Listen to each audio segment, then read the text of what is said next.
जाता है। और 9th 10th में तो बिल्कुल ही इंग्लिश को छोड़ ही दिया जाता है, किसी लड़की के सामने हो या लड़की को किसी लड़के के सामने बोलना हो। इंग्लिश रीड न कर पाने का मेन रीज़न ये होता है। जय हिंद बच्चों, आप सभी को सुप्रभात। मैं के ठाकुर एक बार फिर से हाजिर हूँ आपकी सेवा में। आज का हमारा टॉपिक है इंग्लिश कैसे पढ़ें। ठीक है, इस टॉपिक को आज हम लोगों ने इसलिए लिया है क्योंकि ज़्यादातर बिहार बोर्ड के स्टूडेंट्स के साथ इंग्लिश पढ़ने की समस्या है। इंग्लिश में क्वेश्चन आंसर याद करना या फिर ग्रामर तो दूर की बात है, उनको रीडिंग तक करने नहीं आता है, जिसके कारण बाद में उनको बहुत सारी परेशानियों का सामना करना पड़ता है। इंग्लिश रीड न कर पाने का मेन रीज़न ये होता है कि जो बच्चे कॉन्वेंट में पढ़ते हैं वो बच्चे तो शुरू से इंग्लिश ठीक ठाक पढ़ लेते हैं, बट जो बच्चे सरकारी स्कूल में बचपन से ही पढ़ते हैं उनको थोड़ा बहुत तो इंग्लिश में पढ़ाया जाता है, जैसे कि 4-5 तक मिला जुला करके ठीक ठाक पढ़ाया जाता है। फिर 5 से लेकर के 7-8 तक के उससे थोड़ा सा कम पढ़ाया जाता है, और 9th 10th में तो बिल्कुल ही इंग्लिश को छोड़ ही दिया जाता है। और ये कह करके कि बिहार बोर्ड में इंग्लिश की तो मान्यता उतनी है नहीं, तो उतनी क्या कि बिल्कुल है ही नहीं, क्योंकि 10th बोर्ड में आपको इंग्लिश का नंबर जुड़ता नहीं है।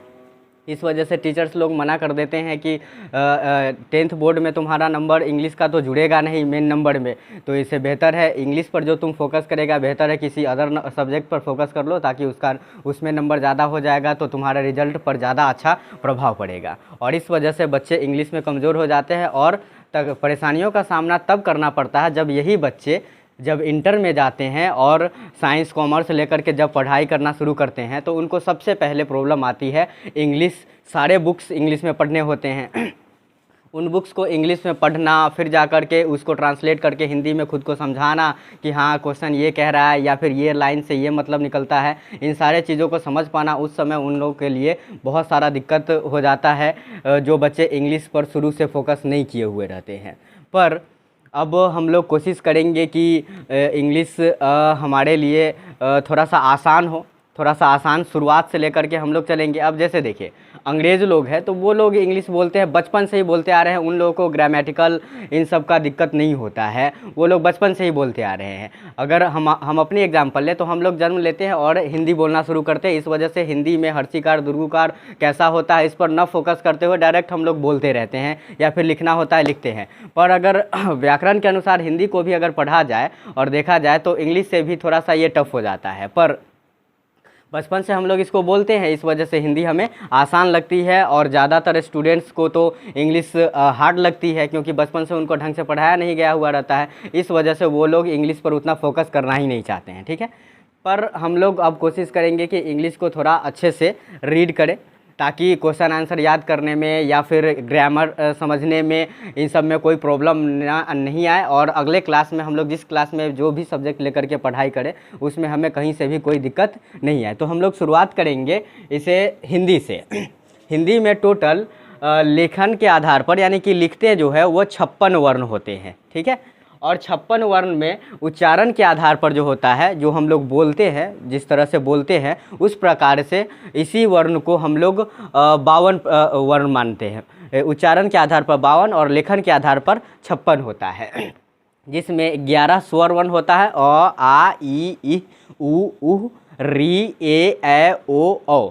अन और अह को हटा दिया गया है, ये स्वर वर्ण नहीं माना जाता है। उसके बाद आता है व्यंजन वर्ण। 41 व्यंजन वर्ण होता है, क ख ग घ च छ ज, ये सब मिला करके साढ़े 41 होते हैं। और संयुक्त व्यंजन होते हैं 4, जो 4 संयुक्त व्यंजन होते हैं, टोटल मिला करके हो जाता है हमारा 56। लेखन के आधार पर 56 वर्णमाला होते हैं, जिसमें अ आ ई ईह उ ऊह री ए ओ औ को स्वर वर्ण माना जाता है, और बाकी सबको 4 वर्ण है जिसको संयुक्त वर्ण माना जाता है, और जो 41 वर्ण है उसको व्यंजन वर्ण माना जाता है।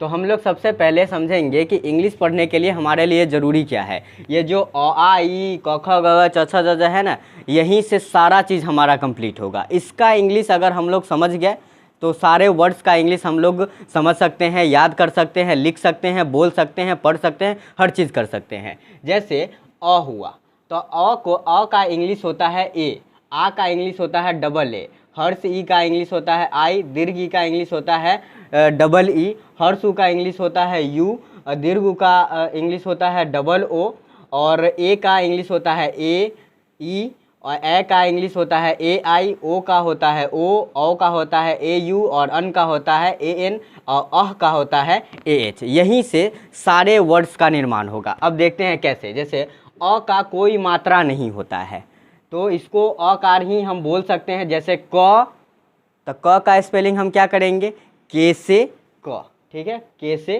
क। अब आते हैं आ का, तो आ का जो मात्रा होता है उसको आकार कहा जाता है।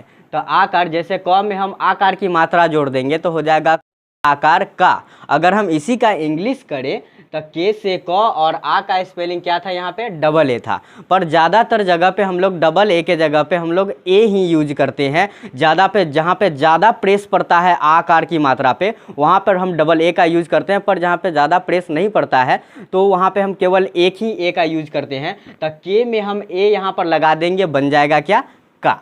अब आते हैं आगे हर्षी पर। तो हर्ष ई की जो मात्रा होती है उसको हर्षिकार कहा जाता है। जैसे क में हर्षिकार जोड़ देंगे तो हो जाएगा क हर्षिकार की। अब इसका स्पेलिंग करेंगे तो के से क, और हर्षिकार का स्पेलिंग क्या होता है, आई। तो के में आई जोड़ देंगे तो क हर्षिकार की हो गया। ओके, अब आगे आते हैं तो दीर्घी। दीर्घी का स्पेलिंग होता है डबल ई। दीर्घ ई का जो मात्रा होता है उसको दीर्घिकार कहा जाता है। जैसे क में अगर हम दीर्घिकार जोड़ देंगे तो क दीर्घिकार की हो जाएगा, कि जहाँ पे इसका इंग्लिश जब हम करेंगे तब के से क हो जाएगा, और डबल ई से दीर्घी जोड़ देंगे तो क दीर्घिकार की हो जाएगा। उसी प्रकार से हर्ष उ का भी अगर हम लेते हैं तो हर्ष उकार की जो मात्रा होता है उसको हम हर्षुकार कहते हैं। जैसे क में हर्षुकार जोड़ देंगे तो क हर्षुकार कु, के से क हो गया, और हर्षु का स्पेलिंग यू होता है। क में यू जोड़, के में यू जोड़ दीजिए तो के यू से क हर्षुकार कु हो जाएगा। उसी तरह से दीर्घ उ की मात्रा, दीर्घ उ को लेते हैं तो इसका इंग्लिश से डबल ओ होता है। इसकी मात्रा को दीर्घुकार कहा जाता है, जिसको क दीर्घुकार कु लिखेंगे। जब क में जोड़ेंगे तो क दीर्घुकार कु बन जाएगा। इसका जब इंग्लिश करेंगे तो के से क, और दीर्घुकार का स्पेलिंग होता है डबल ओ। तो के में डबल ओ जब हम जोड़ देंगे तो क दीर्घुकार कु हो जाएगा। उसी प्रकार से ए की मात्रा को हम एकार कहते हैं। जैसे क में हम जब एकार जोड़ देते हैं तो क एकार के हो जाता है। अब क और ए को अलग करके स्पेलिंग करेंगे तो क का स्पेलिंग के और ए का स्पेलिंग ई। अब के में ई जोड़ देंगे तो क एकार के हो गया, ठीक है। अब ए पे आते हैं तो ए को एकार की मात्रा से जोड़ा जाता है। जैसे क में अगर हम एकार की मात्रा जोड़ेंगे तो क आकार कै हो जाएगा। जैसे अब इसको तोड़ करके इंग्लिश में हम इसका वर्ड करेंगे तो के से क और एकार का स्पेलिंग होता है ए आई। तो के से क और ए आई से आई, यानी कि के में ए आई जोड़ देंगे तो बन जाएगा कै। उसी तरह से ओ हो जाएगा, ओकार कहा जाता है। जैसे क में ओ जोड़ देंगे तो हो जाएगा ओ, क ओकार को। उसी तरह से जब इसका इंग्लिश करेंगे तो के से क होगा और ओ से ओ, यानी कि क में जब ओ जोड़ देंगे तो को, तो के में ओ जोड़ देंगे तो हो जाएगा के ओ से को। उसी तरह से ए यू से औ होता है। औ में जो मात्रा लगा हुआ तो उसको औकार कहा जाता है। जैसे क में औकार जब जोड़ा जाएगा तो क औकार क हो जाएगा, और जब हम इसका स्पेलिंग करेंगे तो के से क और ए यू से औ, तो के ए यू से क हो जाएगा। उसी तरह से अन, इसको अनुस्वर कहा जाता है मात्राएं के रूप में। जैसे क अनुस्वर कन, अब क का स्पेलिंग के और अन का स्पेलिंग ए एन। उसी प्रकार से अह का स्पेलिंग जब करेंगे तो इसको विसर्ग कहा जाता है, और क में विसर्ग जोड़ देते हैं तो हो जाता है क विसर्ग कह। जैसे क का स्पेलिंग करेंगे तो के हो जाएगा, और अह का स्पेलिंग क्या होता है ए एच। तो के में ए एच जोड़ देंगे तो के ए एच से क्या हो जाएगा कह। अब इसी प्रकार से खखा खिखी गगा गिगी घघा गिगी चचा चीची अंगा अंगी टटा टिटी ठठा ठिठी, बाकी सारे जितने 12 खड़ी हैं सब इसी प्रकार से उसका हम लोग उसको प्रोड्यूस कर सकते हैं, सब में मात्राएं जोड़ जोड़ करके। और इस प्रकार से हमें हिंदी से इंग्लिश करना आ जाएगा, और जब हिंदी से इंग्लिश करने आ जाएगा तो हम उसको रीड भी कर पाएंगे। जैसे यहाँ पे एग्जाम्पल के रूप में लेते हैं किसान। किसान को हर एक मात्रा और लेटर को तोड़ते हैं इसमें। तो क में हर्षिकार लगा हुआ है तो क जोड़ हर्षिकार हो जाएगा। फिर जोड़ डंटी सौ में आकार है तो डंटी सौ जोड़ आ, और फिर न है तो न जब बोलते हैं तो ये केवल न नहीं है बल्कि न हलंत अ से मिलकर के बना है, इसलिए न जोड़ अ हो जाएगा। अब एक एक वर्ड और मात्रा का स्पेलिंग करेंगे तो क का स्पेलिंग क्या हो जाएगा के, और हर्षी का स्पेलिंग क्या हो जाएगा आई। उसके बाद डंटी स का स्पेलिंग क्या हो जाएगा, एस, और आ का स्पेलिंग क्या होता है, डबल ए। लेकिन हमने अभी तुरंत आपको बताया था कि डबल ए का यूज हम वहाँ पे करते हैं जहाँ पे आकार की मात्रा पे बहुत ज़्यादा प्रेशर पड़ता है, लेकिन यहाँ पे तो उतना ज़्यादा प्रेशर नहीं पड़ रहा है, इस वजह से हम केवल एक ए का यूज करेंगे। तो एक ए यहाँ पर लिख देंगे, तो यहाँ पर एस, ए से सा हो गया, और एन से न, न में अब जब अ आया तो अ को हम छोड़ देंगे। क्यों छोड़ देंगे, क्योंकि य, त्र, इस तरह के शब्द जब होते हैं लास्ट में, तो उसके लिए जब अ या त्र में अ जब आता है तो उसके लिए हम ए लिखते हैं। लेकिन इस तरह के वर्ड्स में अगर अंत में अ आता है तो उसके लिए हम ए का यूज नहीं करते हैं। तो आप देख सकते हैं किसान का स्पेलिंग क्या हो गया, KISAN, किसान। इस तरह से अगर यहाँ पर MOON लिखा हुआ है, हमको ये पता करना है कि ये इसको हम पढ़ेंगे क्या। अभी तो हम लोगों ने हिंदी से इंग्लिश में इसको ट्रांसलेट किया, अनुवाद किया, लेकिन अब हम लोग इंग्लिश लिखा हुआ है और हमको पढ़ना है कि इसको हिंदी में हम कैसे पढ़ेंगे। तो जैसे MOON लिखा हुआ है, तो यहाँ पर MOON को अगर एक एक पार्ट में तोड़ करके समझते हैं तो M से बन जाता है म, और O अगर अलग अलग करते हैं तो O हो जाएगा। तो इस प्रकार से कोई वर्ड नहीं बन पाएगा, लेकिन दोनों को जब हम एक साथ लेते हैं तो बन जाता है दीर्घ उ। उसी तरह से एन से बन जाता है न। अब म में दीर्घुकार की मात्रा हम जोड़ देंगे तो बन जाएगा मु, आ एन से बन जाएगा न। मतलब ये कौन सा वर्ड लिखा हुआ है, मून लिखा हुआ है। तो क्लियर है। अब थोड़ा सा और एक और वर्ड को लेकर के समझते हैं, जैसे CHRISTMAS, इसको क्या पढ़ेंगे। तो CH से क, अब कहेगा CH से तो च होता है, फिर क हम कैसे पढ़ें। तो कभी कभी इंग्लिश के उच्चारण के अनुसार CH को हम लोग क भी पढ़ते हैं, कभी कभी C को भी हम लोग क पढ़ते हैं। ऐसा इंग्लिश के जो जन्मदाता लोग हैं, ऐसा वही लोग बता सकते हैं कि ऐसा क्यों। पर उन्होंने जो रूल बना दिया है इंग्लिश को, जिस तरह से कहाँ पे क्या कौन सा वर्ड साइलेंट हो जाएगा, कहाँ पे किस वर्ड का कहाँ पे क्या उच्चारण होगा, इन सारे चीज़ों को वो लोग फॉलो मतलब नियम कानून बनाते हैं और उस अनुसार हम लोगों को फॉलो करना होता है, हम सभी को फॉलो करना होता है। तो CH से यहाँ पर बन जाएगा क, R से बन जाएगा र, और I से बन जाएगा हर्षिकार, जिसके कारण र में हर्षिकार जुड़ जाएगा तो र हर्षिकार री हो जाएगा। S से डंटी स, T से ट, जो कि यहाँ पर साइलेंट रहेगा, टी यहाँ पे साइलेंट रहेगा, टी जो है यहाँ पे साइलेंट रहेगा। ओके। M से बन जाएगा म, A से बन जाएगा अ, S से बन जाएगा डंटी स। इस तरह से जब हम एक एक वर्ड को जोड़ना शुरू करते हैं तो क और री बन करके हो जाएगा क्री। अब क्री क्यों होगा तो इसको एक एग्जाम्पल से समझते हैं। जैसे यहाँ पे लिखा हुआ है दर और यहाँ पर लिखा हुआ है द्र। दर लिखा हुआ है तो दर जब हम बोलते हैं दर, तो द और र के बीच में थोड़ा सा टाइम मिलता है, थोड़ा सा गैप मिलता है। तो इस वजह से दर को जब हम तोड़ते हैं तो ये बन जाता है द जोर अ जोर र और जोर अ। और इस प्रकार जब हम इसका स्पेलिंग करते हैं तो स्पेलिंग हो जाता है DAR। पर जब हम द्र बोलते हैं ना बच्चों, जब हम द्र बोलते हैं तो उस समय क्या होता है, द और अ के बीच में, द और र के बीच में उतना टाइम ही नहीं मिल पाता है।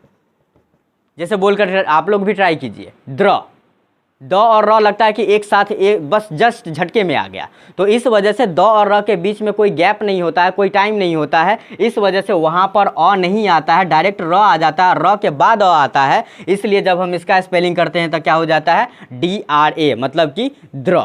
उसी प्रकार यहाँ पर हुआ, यहाँ पे CH के बाद ए अगर आता तब हम लोग इसको कड़ी करते, लेकिन CH के बाद ए तो आया नहीं, इसलिए यहाँ पर टाइम मिला नहीं इसको क और र बोलने में। तो ये हो गया क्र, और अंत में जोड़ देंगे हर्षिकार तो हो जाएगा क्री। और S से स, टी साइलेंट हो जाएगा यहाँ पर, M से म, ए से अ और S से स, यानी कि क्रिसमस। क्या बन जाएगा, क्रिसमस। तो बच्चों इस वीडियो में हम लोगों ने ये सीखा कि इंग्लिश कैसे रीड करेंगे। अब एक एक वर्ड को आप लोग इसी तरह से हिंदी से इंग्लिश में ट्रांसलेट कर सकते हैं, अनुवाद कर सकते हैं, और इंग्लिश से हिंदी में एक एक वर्ड को तोड़ करके और तब जा करके हम इसको आसानी से पढ़ सकते हैं।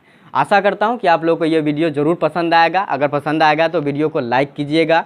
चैनल को अगर पहली बार इस चैनल पे आए हैं या फिर अगर दूसरी तीसरी बार जितनी बार भी है, अगर आप लोगों ने चैनल को सब्सक्राइब नहीं किया है तो चैनल को कृपया करके सब्सक्राइब कर लीजिएगा। और इस वीडियो की ज़रूरत लगभग हर स्टूडेंट को है जो बिहार बोर्ड से पढ़ रहे हैं। उनको इंग्लिश पढ़ने में काफ़ी परेशानियों का सामना करना पड़ता है। तो मैं आप लोगों से ये रिक्वेस्ट करूँगा कि इस वीडियो को अच्छी तरह से हर जगह अपने दोस्तों, रिश्तेदारों, हर किसी में इस वीडियो को फैला दीजिए। इसके लिए मैं आपका बहुत बहुत धन्यवाद करूँगा। और आशा करता हूँ कि आप लोग अपनी ज़िम्मेदारी भी अच्छे से निभा पा रहे होंगे, टाइम का यूज़ कर पा रहे होंगे क्योंकि समय का उपयोग अगर नहीं कीजिएगा तो बाद में समय उतना टाइम हमें नहीं दे पाएगा कि हम कुछ कर सकें। बाद में जा कर के हाथ पे हाथ रख कर के हम यही सोचेंगे कि काश समय रहता तो हम ये कर लेते। अभी आपके पास समय है, कर लीजिए, कल को क्या पता क्या होगा। तो इसी के साथ मैं अपना वीडियो यहीं पे समाप्त करता हूँ। मिलते हैं फिर अगले वीडियो में, तब तक के लिए जय हिंद बच्चों। क्षमा करना बच्चों, आप लोगों से मुझे अपने मन की एक बात और शेयर करनी थी जो अपने भाषा से रिलेटेड है। ज़्यादातर हम लोग देखते हैं कि बिहार बोर्ड में तो बच्चों को इंग्लिश का प्रॉब्लम होता ही है, पर यही बच्चे जब इंटर में जाते हैं पढ़ने तो ज़्यादातर स्टूडेंट्स तो इंग्लिश में मात खाते ही खाते हैं, पर जब ये लोग पढ़ाई पर फोकस करना शुरू करते हैं, इंग्लिश पढ़ने लगते हैं, जब इनको इंग्लिश आ जाती है तो यही बच्चे क्या करते हैं, हर जगह इंग्लिश का ही उपयोग करना शुरू कर देते हैं। हिंदी को लगभग वो लोग साइड ही कर देते हैं, छाट ही देते हैं। ऐसा लगता रहता है कि हिंदी बोल करके उनको शर्म आ रही हो, किसी लड़की के सामने हो या लड़की को किसी लड़के के सामने बोलना हो तो वो ज़्यादातर इंग्लिश वर्ड्स या फिर इंग्लिश बोलने का ही कोशिश करते हैं। इससे उनको लगता रहता है क्या कि इनसे इम्प्रेशन बनेगा। पर बच्चों, मैं आप लोगों से ये रिक्वेस्ट करना चाहूँगा कि ऐसा कुछ नहीं है कि इंग्लिश बोल देने से आपका इम्प्रेशन बहुत अच्छा बन जाता है। अगर आपका बिहेवियर अच्छा है, आप सरल स्वभाव के इंसान हैं, आपको बातचीत करने का तरीका पसंद है, आप हिंदी में बात कीजिए या फिर आपके यहाँ जो भी क्षेत्रीय भाषा बोला जाता है उस भाषा का भी उपयोग करके आप अपना इम्प्रेशन बना सकते हैं। बिल्कुल सिर्फ इंग्लिश बोल करके ही हम इम्प्रेशन बना सकते हैं, ऐसा बिल्कुल भी नहीं है। हमें इस बात का भी ख्याल रखना है कि प्राथमिकता हमें अपनी भाषा को देना है, हिंदी को देना है। इंग्लिश का यूज हमें उतना ही तक करना है जितना तक ज़रूरत है। ज़रूरत से ज़्यादा हमें इंग्लिश का उपयोग नहीं करना है, क्योंकि इतिहास गवाह है इस बात का कि जिस देश ने अपनी संस्कृति, अपनी भाषा को खोया है, वो अपने आप को खो दिया है। वो देश कहीं ना कहीं एक प्रकार से या तो बर्बाद हुआ है या फिर कोई ना कोई वहाँ पर आकर के उसको गुलाम बनाया ही है। पर हमें ऐसा नहीं करना है। चाइना का भी लगभग यही पॉलिसी है। उनको देख लीजिए, इंग्लिश वो लोग भी सीखते हैं, वो लोग भी बोलते हैं, पर पहले अपनी भाषा को प्राथमिकता देते हैं। हर जगह वो अपनी भाषा में बोलने की कोशिश करते हैं। अगर लोग समझने वाले हैं तो वहाँ पे चाइनीज़ यानी कि अपनी भाषा ही बोल करके बोलने का प्रयास करते हैं। वहाँ की जो अपनी भाषा है वही बोल करके वो कोशिश करते हैं कि हम लोगों को कन्विंस करें। बट जहाँ पे लोगों को ऐसा, उन लोगों को ऐसा लगता है कि यहाँ पे हम इंग्लिश चाइनीज़ बोल करके हम यहाँ पे कन्विंस नहीं कर पाएंगे, आगे हम अपने बिजनेस को नहीं बढ़ा पाएंगे, हम अपने आप को आगे नहीं बढ़ा पाएंगे, तब जा कर के वो लोग इंग्लिश का उपयोग करते हैं। नहीं तो सबसे पहले वो अपनी भाषा को ही मान्यता देते हैं। हमें भी बिल्कुल यही करना है। हमें अपनी भाषा को प्राथमिकता देना है, तब जा कर के किसी अदर भाषा को। अब इस तरह से अगर देखें तो हमारी संस्कृति तो लगभग धीरे धीरे बर्बाद ही हो रही है, क्योंकि अगर हम कुछ ज़्यादातर बॉलीवुड एक्टर्स या फिर क्रिकेटर्स का भी अगर हम बात करें तो वो लोग इंग्लिश में ही बात करना पसंद करते हैं। हिंदी में ऐसा लगता है जैसे कि हिंदी बोलते वक्त उनको इंसल्ट हो जाएगा, बहुत बड़ा अपमान हो जाएगा कि हिंदी बोला, यार इतना बड़ा प्लेयर है, यार इतना बड़ा हीरो हीरोइन है और ये हिंदी बोल रहा है। नहीं, ऐसा कुछ नहीं है। अगर हम साउथ इंडस्ट्री को ही ले तो वहाँ के लोग जो होते हैं, वहाँ के हीरो हीरोइन जो भी होते हैं, वो जो भी फिल्म शूटिंग होती है वहाँ पे प्रैक्टिस जो सेट होता है जहाँ पे उन लोगों को शूटिंग होती है, वहाँ पे जो भी आपस में वो लोग बातचीत करते हैं अपनी क्षेत्रीय भाषा में ही बात करते हैं। कोई ज़रूरत नहीं है उन लोगों को इंग्लिश में बात करने की, और वो लोग इंग्लिश में बात करते भी नहीं है। मूवी में, उस फिल्म में जितना ज़रूरत होता है इंग्लिश में बातचीत करने का, बोलने का, वो लोग उतना ही उपयोग करते हैं इंग्लिश का। लेकिन बाकी जो टाइम जो भी होता है उन सारे टाइम में अपना क्षेत्रीय भाषा का ही उपयोग करते हैं। तो हम लोगों को भी ज़्यादातर यही प्रयास रहेगा। आप लोगों से मैं ये अनुरोध करूँगा, रिक्वेस्ट करूँगा कि हम लोगों को भी यही करना है, अपने क्षेत्रीय भाषा को आगे बढ़ाना है, अपनी मातृभाषा हिंदी को आगे बढ़ाना है। बाकी भाषाओं को हम लोग द्वितीय तृतीय इस तरह के श्रेणी में रखेंगे, पर सबसे पहले हम ऊपर हिंदी होनी चाहिए, क्योंकि ये हमारी मातृभाषा है।